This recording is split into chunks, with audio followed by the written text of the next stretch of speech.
O thou, her words she thus without delay resuming, turned their point on me, to whom they but with lateral edge seemed harsh before, say thou, who standst beyond the holy stream, if this be true. A charge so grievous needs thine own avowal. On my faculty such strange amazement hung, the voice expired imperfect, ere its organs gave it birth. A little space refraining, then she spake, What dost thou muse on? Answer me. The wave on thy remembrances of evil yet hath done no injury. A mingled sense of fear and of confusion, from my lips did such a yea produce, as needed help of vision to interpret. As when breaks an act to be discharged, a crossbow bent beyond its pitch, both nerve and bow o'erstretched, the flagging weapon feebly hits the mark, thus, tears and sighs forth gushing, did I burst beneath the heavy load, and thus my voice was slackened on its way.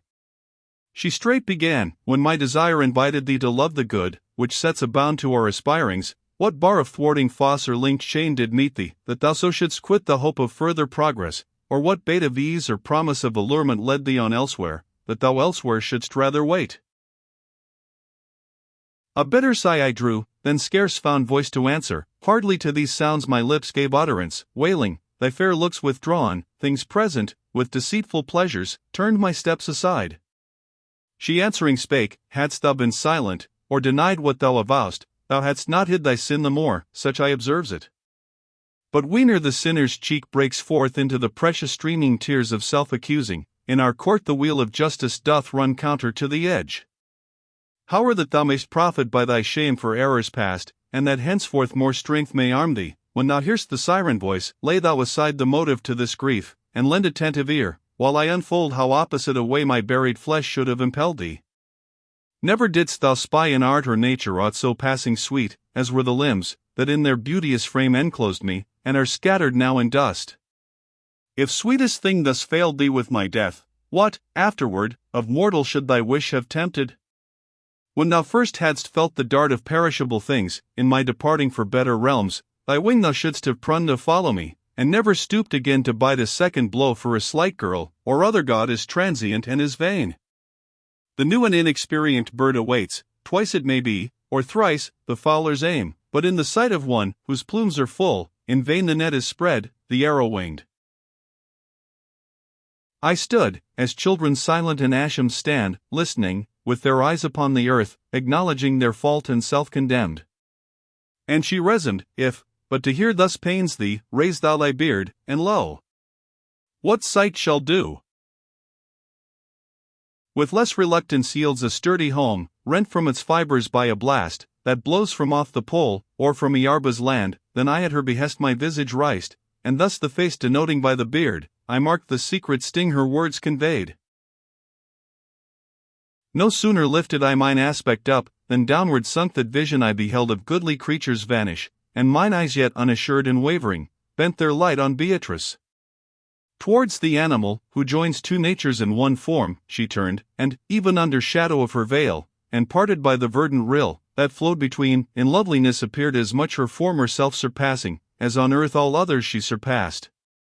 Remorseful goads shot sudden through me. Each thing else, the more its love had late beguiled me, now the more I was loathsome. On my heart so keenly smote the bitter consciousness, that on the ground o'erpowered I fell, and what my state was then, she knows who was the cause.